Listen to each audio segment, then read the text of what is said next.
Hey guys, in this video I will show you how you can fix VC runtime 140-1 and MSVCP140.dll is missing. It's quite easy to fix, so without further ado, let's get started. First of all, you just need to open up CMD or command prompt, right click on it, run as admin. Make sure to open as admin. And then what you need to do here is you just need to here just write SFC space / scan now one word, and then you need to wait until verification process is done. And what it will do, if there is some corrupted files, they will be fixed. So go ahead and do so.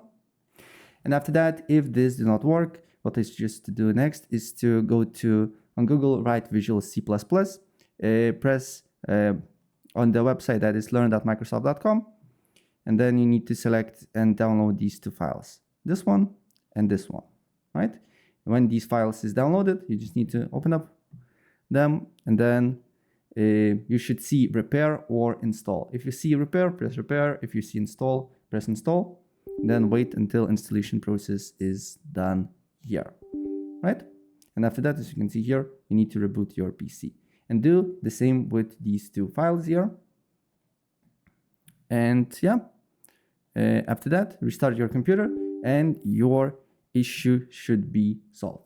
So yeah, that's basically it. If I help you out, please press like button and subscribe for more. Take care.